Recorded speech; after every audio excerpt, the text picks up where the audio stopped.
The rebuild. It's the most painstaking, frustrating time as a fan. As we all know, not all rebuilds are created equal. Some teams have the luxury to bypass a long rebuild. Nowhere is this more apparent than in the MLB, the league without a salary cap, allowing the big market teams to dominate and avoid tantalizing rebuilds through the power of the dollar. Sure, some rebuilds are unavoidable, and throwing money may not fix it. In fact, throwing money can exacerbate the inevitable rebuild. One of the most common precursors to a rebuild are overpaid players. We have seen this with the Detroit Tigers, Baltimore Orioles, and San Francisco Giants, as the key pieces of a playoff team threaten to leave unless they get paid what they feel they're worth. Of course, if a star player leaves, fan interest goes down as well as the team's playoff hopes. A modern example of this is the Kansas City Royals. Or you have the other scenario, where the team is one final piece away from a contender, so they overpay for that player in free agency. That's why you see guys like Johnny Cueto, Chris Davis, Miguel Cabrera, Albert Pujols, and Ian Desmond with these terrible contracts. But what do all rebuilds have?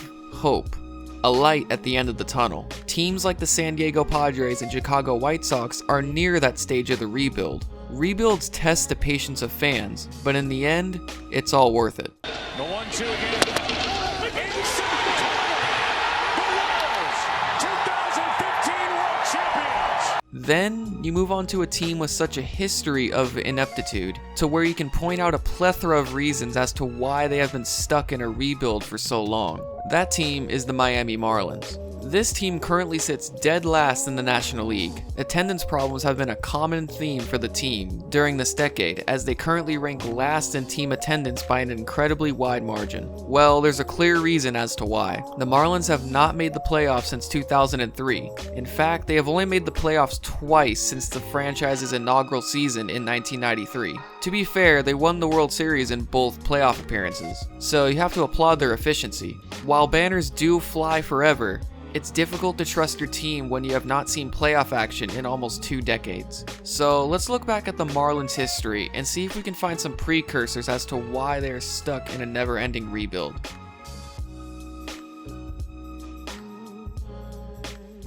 The year is 1993. The Florida Marlins and Colorado Rockies are the newest franchises in the MLB. The city of Miami wasted no time supporting their new team, as they were one of only 7 teams in 1993 to have a total attendance figure of over 3 million. As they were an expansion team, their first season didn't go so well, as the team finished with a 64-98 record. The Marlins did make a key move in their inaugural season. The team traded 3 prospects to the San Diego Padres for star third baseman Gary Sheffield. One of those prospects turned into Hall of Fame closer Trevor Hoffman, but Gary Sheffield proved to be a key piece for a future Marlins playoff team. The 1994 and 1995 seasons were pretty uneventful. The Marlins finished those seasons with losing records as their manager, Rene Leishman, was subsequently fired. Then the 1996 season rolled around and excitement started to brew in the city. Following the 1995 season, the team had signed pitcher Kevin Brown. Brown turned into an incredible asset for the team, finishing with a 17-11 record and an MLB best 1.89 ERA. However, his pitching was outclassed by Al Leader on his May 11th performance, where he pitched the first no-hitter in franchise history. The Marlins finished this season with an 80-82 record, and the league would soon find out that something is brewing in Miami. 1997 was the first year filled with expectations for the Marlins. The team had made a splash in free agency, signing Moises Alou, Bobby Bonilla, and Tony Fernandez to lucrative deals. In addition to these signings, the team had brought in Jim Leyland to manage the team. On June 10th, Kevin Brown had established his Miami stardom as he threw a no-hitter, the second in franchise history. The team ended the season with a 92-70 record, making the postseason on a wildcard berth. And as we established earlier, we know how this season ended for the Marlins. A liner off Nagy's glove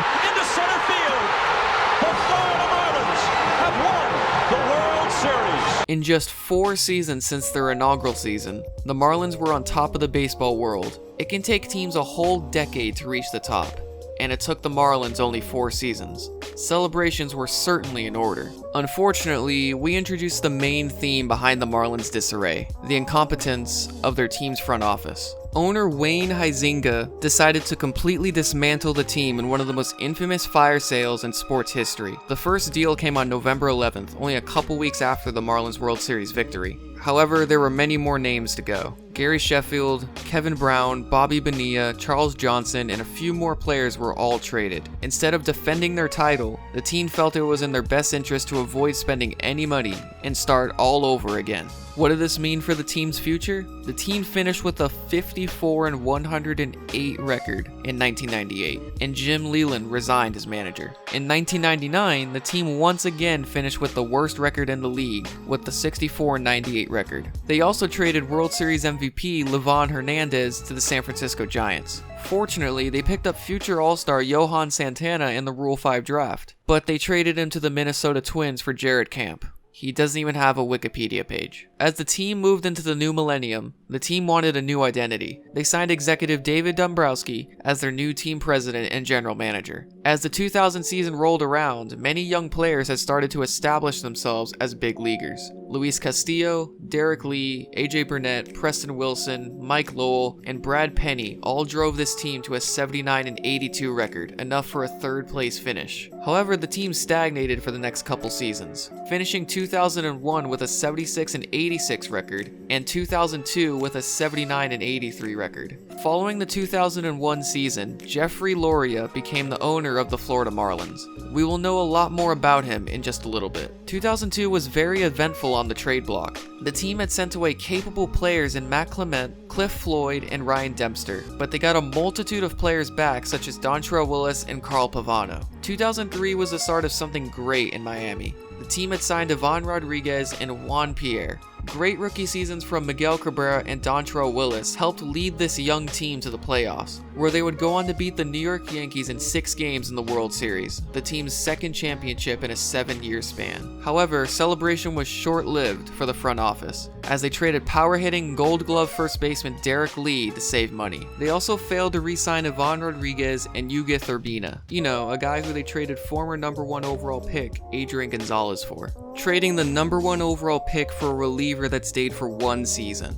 Not great. You can sense a theme developing here, but we can live with a couple bad trades if the team is consistently in the playoffs, and with the young core this team had, that should be no problem. Well, unfortunately, the rest of this video will be filled with disappointment and failed expectations. 2004, the team misses the playoffs despite all-star seasons from 4 players and a Rookie of the Year campaign from Dontrelle Willis. 2005, the team lost all-stars Carl Pavano and Armando Benitez in free agency, but they signed former Marlin Al Leader and gave a big contract to Carlos Delgado, the biggest contract in franchise history at the time. Leader was bad, and Mike Lowell, who had just signed a big extension, became one of the worst starting players in the league. The team tried to move AJ Burnett at the deadline as he was an upcoming free agent, but failed to pull the trigger. The team collapsed in September and missed the playoffs. Many players were not re-signed and many players were traded. Josh Beckett and Mike Lowell were traded to the Boston Red Sox, getting many prospects including Anibal Sanchez and Hanley Ramirez. The team also traded Carlos Delgado to the Mets. Both of these trades lowered the Marlins' payroll by $27 million. 2006, Alex Rodriguez made more money that season than the entire Marlins roster. Hanley Ramirez wins Rookie of the Year, the young starting rotation is becoming better, and Dan Uggla becomes the first Rule 5 pick to become an All-Star in the same year he was drafted. Joe Girardi won the Manager of the Year award, but it didn't matter to the front office as he was fired shortly after winning the award. Apparently this was because Girardi had a rocky relationship with owner Jeffrey Loria. 2007, 3 key starting pitchers, Anibal Sanchez, Josh Johnson, and Ricky Nolasco, dealt with season-long injuries that depleted the team's rotation. It also didn't help that Dontrelle Willis had a down year. The team's performance prompted them to trade their biggest star, Miguel Cabrera, as well as Willis, to the Tigers for a multitude of prospects, including Andrew Miller and Cameron Maven. 2008, the team bounced back despite low expectations as an offensive core was starting to emerge consisting of Hanley Ramirez, Jorge Cantu, Dan Uggla, Josh Willingham, and Mike Jacobs. Unfortunately, the team collapsed towards the end of the season. What was the team's response? Trading any player with a shred of worth. The previously mentioned Josh Willingham and Mike Jacobs were subsequently traded, as well as Scott Olson, who had just had a rebound season for the team. Young star Hanley Ramirez got an extension though, 6 years, $70 million. So that's something positive. 2009, the team announces plans for a new stadium, planning to be open by opening day 2012, as well as announcing a name change, looking to eventually become the Miami Marlins. As the team rolled into the All-Star break, the team was sitting in a wildcard spot, and there were rumors that they would trade for a superstar, such as Roy Halladay or Adrian Gonzalez, to solidify a playoff run. Of course, they chose otherwise, leading to the team missing the playoffs. Again. 2010. In the offseason, the Marlins were forced to increase payroll to be in line with money the team receives from market sharing. So they re-signed ace Josh Johnson to a 4-year deal and avoided arbitration with Dan Uggla by giving him a 1-year deal. Jeffrey Loria believed it was the Marlins' time to get back into the playoffs, but by mid-season it was apparent the team was underperforming, so manager Freddie Gonzalez was fired. The team didn't fare much better after that, finishing under 500 for the first time since 2007. 2011, the Miguel Cabrera trade didn't go to plan, so the Marlins traded both Andrew Miller and Cameron Maybin in separate deals to solidify their bullpen. The team had reached a stalemate in contract negotiations with Dan Uggla, so he was shipped off to Atlanta for Omar Infante and reliever Mike Dunn. As for the regular season, the team was very bad. Hanley Ramirez and Josh Johnson, the highest paid players on the team, both got injured for a good portion of the season. 2012, the reign of the Miami Marlins had begun, but the mediocrity still ran strong. Despite high-profile signings in the offseason that included Mark Burley, Jose Reyes, and Heath Bell, as well as trading for White Sox manager Ozzie Guillen, the team finished last in the NL East. Oh yeah, Hanley Ramirez, Anibal Sanchez, and Omar Infante were all traded as well. 2013, young starter Jose Fernandez won Rookie of the Year, and Henderson Alvarez threw the 5th no-hitter in team history. These are the only highlights of this season. 2014, the team resurges from the previous season behind a new core, but injuries to Fernandez and Giancarlo Stanton hinders the team from any playoff aspirations, and Stanton is given the biggest contract in league history despite an extensive injury history. What could possibly go wrong? 2015, the Marlins decide enough is enough as they make many moves in the offseason. Via trade, the Marlins acquired D. Gordon, Dan Herron, and Matt Latos, as well as signing Ichiro and Michael Morse in free agency. The team with lofty expectations were brought back to earth, as the team finished worse than the previous season. 2016, young stars JT Realmuto, Christian Yelich, Marcell Ozuna, and Derek Dietrich all emerged this season. The team makes a trade to bring in Andrew Kashner to solidify the rotation as they trade former first-round pick Josh Naylor, as well as other prospects. They also traded for a resurged yet old Fernando Rodney, giving up only one player in the trade, his name, Chris Paddock. The team also released Brad Hand earlier in the season, so we can see that the Marlins really wanted to help out the Padres rebuild. Unfortunately, tragedy struck late in the season as Jose Fernandez was killed in a boating accident. This heavily affected the players as well as the franchise as they lost a great pitcher and a great person. 2017. Jeffrey Loria finally sells the team to an ownership group headed by Bruce Sherman and Derek Jeter. What did the new owners decide to do? A complete fire sale. In the offseason, Giancarlo Stanton, Marcell Ozuna, D. Gordon, and Christian Yelich were all subsequently traded, leaving Marlin fans very angry. 2018, the team is finally embracing a full rebuild as attendance numbers fall worse than ever before. 2019, the team finally trades star catcher JT Realmuto, which actually might end up being a pretty good trade for the Marlins, probably their first good trade in this video. The team has a top 10 farm system, but don't expect their best prospects to contribute for at least a couple more seasons.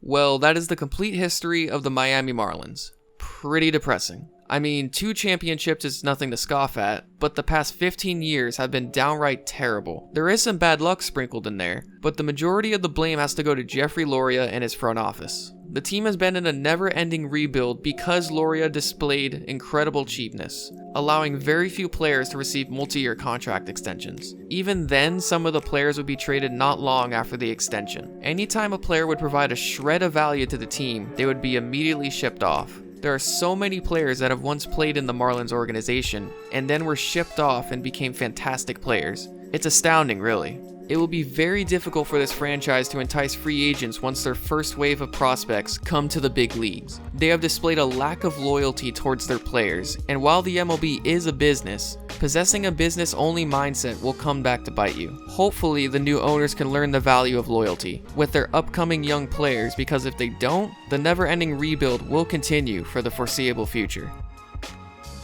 Hey guys, so the concept for this video I think can be applied to many different teams across sports. So I suspect this will become a recurring series on the channel, talking about continuous rebuilds of different franchises. That's pretty much all I wanted to say. I really enjoyed the research for this video, and hopefully I'll make a similar video sometime soon. So I would appreciate if you left a like on the video and left some feedback in the comments. And if you would like to see more content on different subjects across the sports landscape, I would appreciate if you subscribe to the channel. Thanks for watching.